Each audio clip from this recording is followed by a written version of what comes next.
Fala galera, beleza? Aqui é o Gustavo, espero que todos estejam bem. Vamos dar sequência à leitura da Bíblia em 365 dias, aqui na Bíblia 365, versão NVI. Hoje, a leitura do dia 155, do dia 4 de junho. A porção do Velho Testamento está em 2 Samuel 22:1 a 23:23. Davi cantou ao Senhor este cântico, quando ele o livrou das mãos de todos os seus inimigos e das mãos de Saul, dizendo: O Senhor é a minha rocha, a minha fortaleza e o meu libertador. O meu Deus é a minha rocha, em que me refugio, o meu escudo e o meu poderoso Salvador. Ele é a minha torre alta, o meu abrigo seguro. Tu, Senhor, és o meu Salvador e me salvas dos violentos. Clamo ao Senhor, que é digno de louvor, e sou salvo dos meus inimigos. As ondas da morte me cercaram, as torrentes da destruição me aterrorizaram. As cordas da sepultura me envolveram, as armadilhas da morte me confrontaram. Na minha angústia, clamei ao Senhor, clamei ao meu Deus. Do seu templo ele ouviu a minha voz. O meu grito de socorro chegou aos seus ouvidos. A terra abalou-se e tremeu. Os alicerces dos céus estremeceram. Tremeram porque ele estava irado. Das suas narinas saiu fumaça. Da sua boca saiu fogo consumidor. Dele saíram brasas vivas e flamejantes. Ele abriu os céus e desceu. Nuvens escuras estavam debaixo dos seus pés. Montou sobre um querubim e voou. Elevou-se sobre as asas do vento. Pôs as trevas ao seu redor. Das densas nuvens de chuva, fez o seu abrigo. Do brilho da sua presença, flamejavam carvões em brasa. Dos céus o Senhor trovejou. Ressoou a voz do Altíssimo. Ele atirou flechas e dispersou os inimigos. Arremessou raios e os fez bater em retirada. Os vales apareceram e os fundamentos da terra foram expostos, diante da repreensão do Senhor, com forte sopro de suas narinas. Das alturas estendeu a mão e me segurou. Tirou-me de águas profundas. Livrou-me do meu inimigo poderoso, dos meus adversários, que eram fortes demais para mim. Eles me atacaram no dia da minha calamidade, mas o Senhor foi o meu amparo. Deu-me ampla liberdade, livrou-me, pois me quer bem.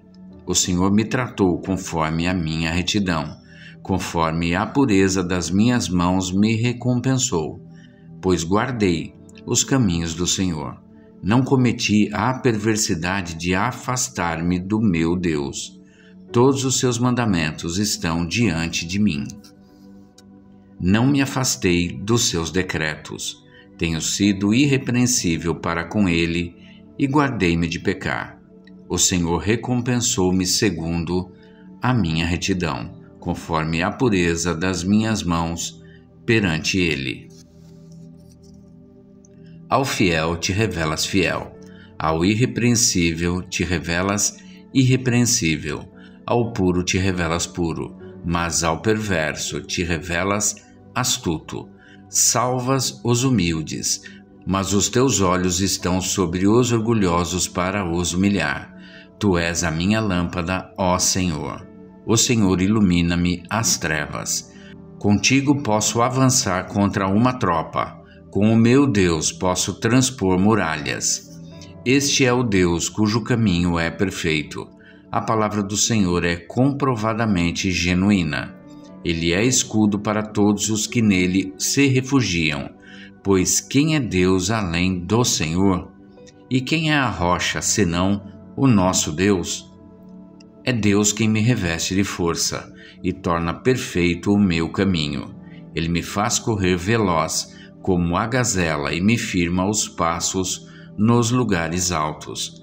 É ele que treina as minhas mãos para a batalha. e assim os meus braços vergam o arco de bronze. Tu me dás o teu escudo de livramento, a tua ajuda me fez forte. Alargas sob mim o meu caminho, para que os meus tornozelos não se torçam. Persegui os meus inimigos e os derrotei. Não voltei enquanto não foram destruídos. Esmaguei-os completamente e não puderam levantar-se. Caíram debaixo dos meus pés. Tu me revestiste de força para a batalha. Fizeste cair aos meus pés os meus adversários. Fizeste que os meus inimigos fugissem de mim. Destruí os que me odiavam. Gritaram por socorro, mas não havia quem os salvasse. Gritaram ao Senhor, mas ele não respondeu. Eu os reduzi a pó, como o pó da terra. Esmaguei-os e os amassei como a lama das ruas. Tu me livraste dos ataques do meu povo. Preservaste-me como líder de nações, um povo que eu não conhecia que é sujeito.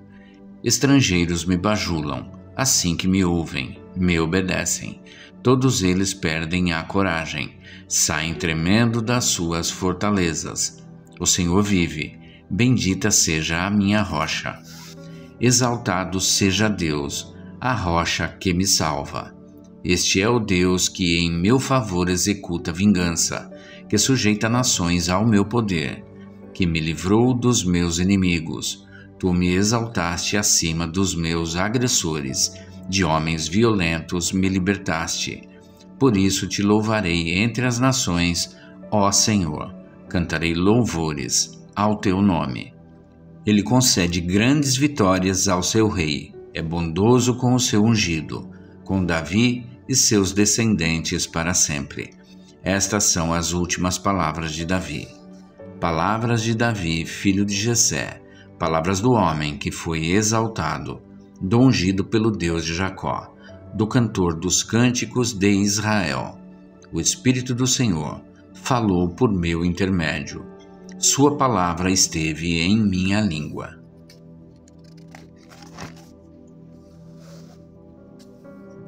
O Deus de Israel falou. A rocha de Israel me disse: quem governa o povo com justiça, quem o governa com o temor de Deus, é como a luz da manhã ao nascer do sol, numa manhã sem nuvens. É como a claridade depois da chuva, que faz crescer as plantas da terra. A minha dinastia está de bem com Deus. Ele fez uma aliança eterna comigo, firmada e garantida em todos os aspectos. Certamente me fará prosperar em tudo e me concederá tudo quanto eu desejo.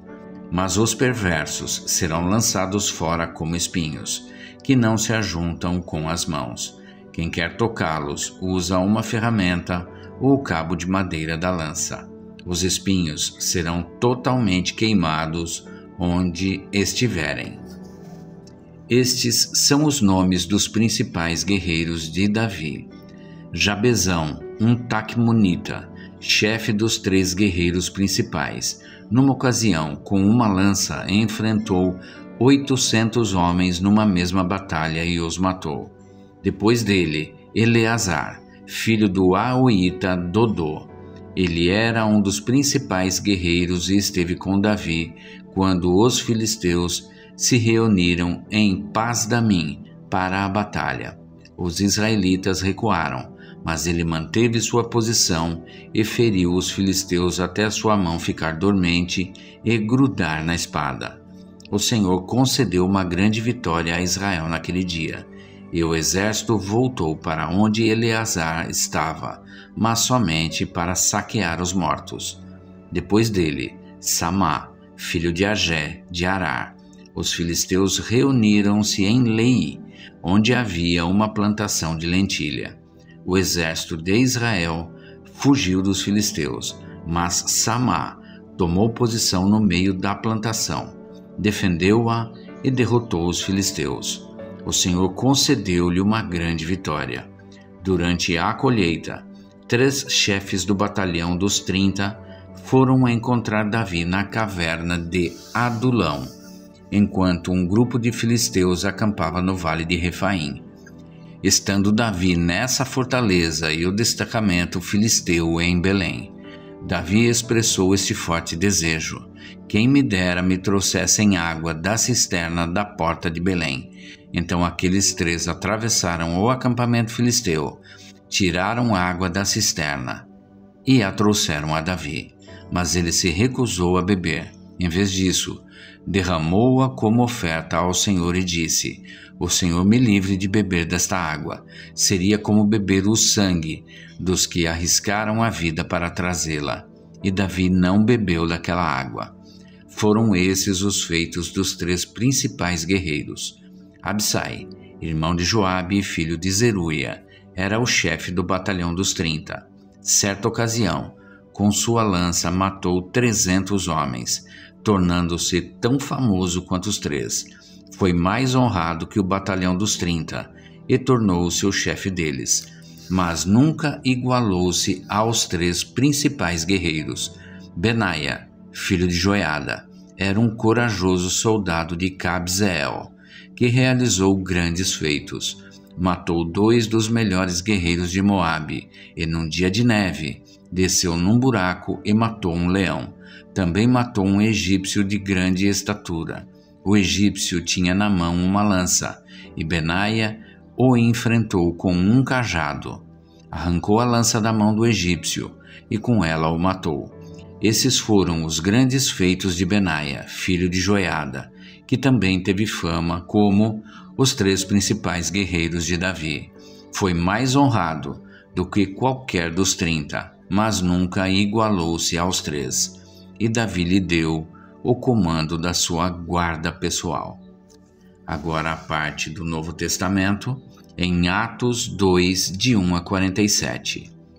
Chegando o dia do Pentecoste, estavam todos reunidos num só lugar. De repente veio do céu um som, como de um vento muito forte, e encheu toda a casa na qual estavam assentados. E viram o que parecia línguas de fogo, que se separaram e pousaram sobre cada um deles. Todos ficaram cheios do Espírito Santo e começaram a falar noutras línguas, conforme o Espírito os capacitava. Havia em Jerusalém judeus, devotos a Deus, vindos de todas as nações do mundo. Ouvindo-se o som, ajuntou-se uma multidão que ficou perplexa, pois cada um os ouvia falar em sua própria língua. Atônitos e maravilhados, eles perguntaram: acaso não são galileus todos esses homens que estão falando? Então como os ouvimos em nossa própria língua materna? Partos, medos e elemitas, habitantes da Mesopotâmia, Judéia e Capadócia, do Ponto e da província da Ásia, Frígia e Panfilha, Egito e das partes da Líbia próximas a Cirene, visitantes vindos de Roma, tanto judeus como convertidos ao judaísmo, cretenses e árabes. Nós os ouvimos declarar as maravilhas de Deus em nossa própria língua. Atônitos e perplexos, todos perguntavam uns aos outros: que significa isto? Alguns outros, todavia, zombavam e diziam: eles beberam vinho demais. Então Pedro levantou-se com os 11 e, em alta voz, dirigiu-se à multidão: homens da Judéia e todos os que vivem em Jerusalém, deixem-me explicar isto. Ouçam com atenção. Estes homens não estão bêbados, como vocês supõem. Ainda são 9 horas da manhã. Ao contrário, isto é o que foi predito pelo profeta Joel. Nos últimos dias, diz Deus, derramarei do meu espírito sobre todos os povos. Os seus filhos e suas filhas profetizarão. Os jovens terão visões, os velhos terão sonhos. Sobre os meus servos e as minhas servas derramarei do meu espírito naqueles dias, e eles profetizarão. Mostrarei maravilhas em cima no céu, e sinais embaixo na terra, sangue, fogo e nuvens de fumaça. O sol se tornará em trevas, e a lua em sangue, antes que venha o grande e glorioso dia do Senhor. e todo aquele que invocar o nome do Senhor será salvo. Israelitas, ouçam estas palavras. Jesus de Nazaré foi aprovado por Deus diante de vocês por meio de milagres, maravilhas e sinais que Deus fez entre vocês por intermédio dele. Como vocês mesmos sabem, este homem foi entregue por propósito determinado e pré-conhecimento de Deus, e vocês, com a ajuda de homens perversos, o mataram, pregando-o na cruz. Mas Deus o ressuscitou dos mortos, rompendo os laços da morte, porque era impossível que a morte o retivesse. A respeito dele, disse Davi: eu sempre via o Senhor diante de mim, porque ele está à minha direita. Não serei abalado, por isso meu coração está alegre, e a minha língua exulta. O meu corpo também repousará em esperança, porque tu não me abandonarás no sepulcro, nem permitirás que o teu santo sofra decomposição. Tu me fizeste conhecer os caminhos da vida, e me encherás de alegria na tua presença. Irmãos, posso dizer com franqueza que o patriarca Davi morreu e foi sepultado, e o seu túmulo está entre nós até o dia de hoje.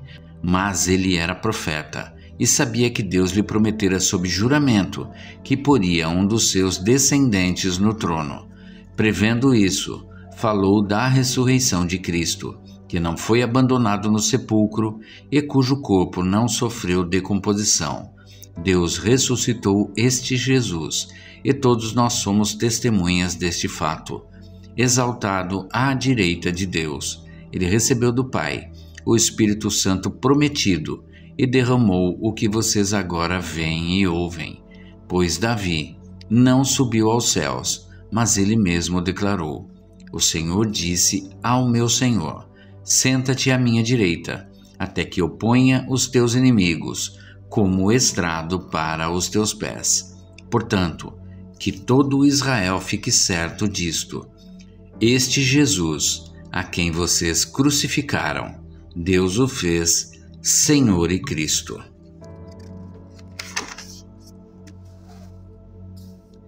Quando ouviram isso, ficaram aflitos em seu coração e perguntaram a Pedro e aos outros apóstolos: irmãos, que faremos? Pedro respondeu: arrependam-se e cada um de vocês seja batizado em nome de Jesus Cristo para perdão dos seus pecados, e receberão o dom do Espírito Santo, pois a promessa é para vocês, para os seus filhos e para todos os que estão longe, para todos quantos o Senhor, o nosso Deus, chamar. Com muitas outras palavras, os advertia e insistia com eles: salvem-se desta geração corrompida. Os que aceitaram a mensagem foram batizados, e naquele dia houve um acréscimo de cerca de 3.000 pessoas. Eles se dedicavam ao ensino dos apóstolos e à comunhão, ao partir do pão e às orações. Todos estavam cheios de temor, e muitas maravilhas e sinais eram feitos pelos apóstolos. Os que criam mantinham-se unidos e tinham tudo em comum, vendendo suas propriedades e bens, distribuíam a cada um conforme a sua necessidade. Todos os dias continuavam a reunir-se no pátio do templo, partiam o pão em casa e juntos participavam das refeições, com alegria e sinceridade de coração, louvando a Deus e tendo a simpatia de todo o povo. E o Senhor lhes acrescentava diariamente os que iam sendo salvos. Agora a parte de Salmos 122, de 1 a 9. Cântico de peregrinação davídico. Alegrei-me com os que me disseram: vamos à casa do Senhor. Nossos pés já se encontram dentro de suas portas, ó Jerusalém. Jerusalém está construída como cidade firmemente estabelecida. Para lá sobem as tribos do Senhor, para dar graças ao Senhor, conforme o mandamento dado a Israel. Lá estão os tribunais de justiça, os tribunais da casa real de Davi. Orem pela paz de Jerusalém. Vivam em segurança aqueles que te amam. Haja paz dentro dos teus muros e segurança nas tuas cidadelas. Em favor de meus irmãos e amigos, direi: paz seja com você. Em favor da casa do Senhor nosso Deus, buscarei o seu bem. Agora a parte de Provérbios 16, 19 e 20. Melhor é ter espírito humilde entre os oprimidos do que partilhar despojos com os orgulhosos. Quem examina cada questão com cuidado prospera, e feliz é aquele que confia no Senhor. E é isso, gente. Chegamos ao final da leitura do dia 155, do dia 4 de junho. E amanhã a gente retorna para a sequência desta leitura. Espero que todos tenham um excelente dia e que Deus abençoe a vida de cada um de vocês.